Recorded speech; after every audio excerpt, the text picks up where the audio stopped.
Blessings in love, family. What's up? Jesse Tree here. Just wanted to put forth a little sharing and um, give some advice for how I've managed to go through about 10 years worth of cold and flu seasons without getting a cold or flu. So there's essentially connect with our philosophy of health of the four elements of earth, wind, fire, and water. I want to make sure you got good earth, good food. Your diet is going to be foundational. So, there's a lot of quibble about what that means, but I'll just say make sure that's mostly plants and eat as little as you can.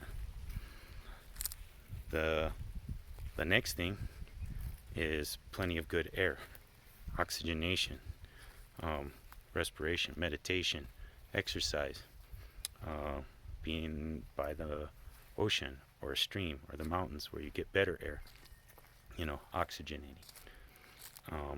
The other is fire, like I'm doing right now, out in the full sun.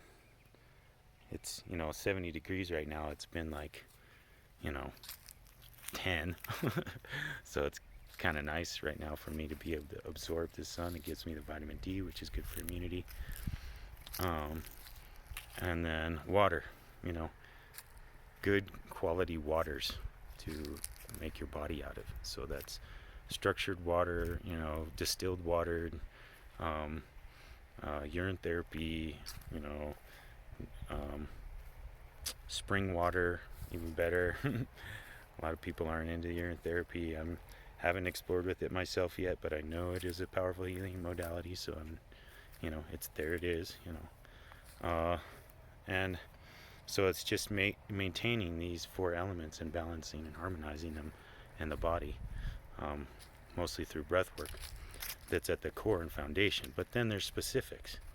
So with respect to earth element and taking care of your body at this time, what's happening is your body is going through circadian rhythm change because of the changing of the light cycles, and there's a change of the weather. We're getting colder and cooler and wetter, and so that sets up more mucus and more of that kind of situation in the body as it corresponds with the element of the season, that kapha element, or that earth and water element of the season, as the sun's energies are descending.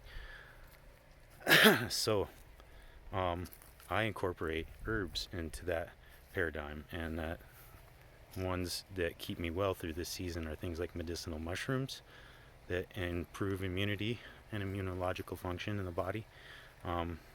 We have a immune integrity tincture we create out of Ganoderma oplumnatum mushroom. That's a dual extract to take the water fraction and the alcohol fraction and get as much of that medicine out of that mushroom as possible.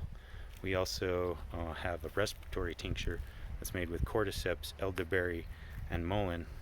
So the cordyceps increases volume of oxygen intake. The elderberry helps the alveoli sacs in the lungs and tonifies the lungs and increases immunity.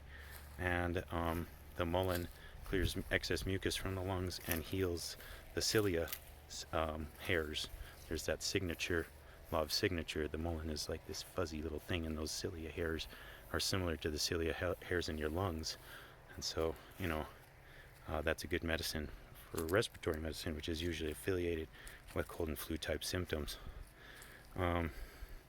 So those are very helpful. There's a lot of other amazing herbs out there that you can use, but those are some of my go-to herbs, and some of the ones I have available for sale. You can check out our Etsy shop, Zia Herbs, if you're interested, or check out our website, www.ziapermaculture.com. Let's see what else. The other thing that's key is fasting. That's what animals do when they're sick, is they hide, sleep, and don't eat. So those are going to be some of your best medicines when you're sick, is just to rest, to fast. And any doctor will tell you rest and take plenty of liquids when you have a flu or cold. And that's mostly your lymphatic system has to clean out. The lymph makes 2/3 of your interstitial fluid. Only 1/3 of that is your blood, so your lymph is actually more important than your blood. So it's important to use lymphatic herbs or lymphatic draining foods. Good lymph foods are things that look like lymph, like grapes, for instance. It's an excellent food for clearing the lymph. Also, herbs would be things like violet or cleavers. You could find tinctures made of that. I'm working on a set of formulas for all the different systems of the body, so soon I'll have a lymph system formula available as well. Let's see, what else do I do? Try to have fun, try to stay active and exercise. I like to snowboard through the winter, do push-ups, do qigong, or yoga, or just get your body moving. It's easy to get stagnant, and that's part of what stagnates the lymph system. It needs to be physically palpitated in order for the lymph to flow. So, yeah. And other things in terms of herbs to take would be digestive herbs, things that are high in terpenes, things like citrus, mint, lavender, rosemary, oregano, cannabis, pepper, all have terpenes in it, and these all aid in digestion and in respiration. So that's something else I like to employ, is some kind of terpenes kind of regularly to keep parasites at bay and to keep respiration and digestion at maximum. And those are also warming herbs in terms of this, like fire. Good to have some warming herbs like ginger or oregano, garlic, chili, things like that regularly through winter, especially if you're on a vegan diet or you're juicing like I am. Juice some ginger in there with it, or some jalapeno, and that will keep your digestion warm and firing.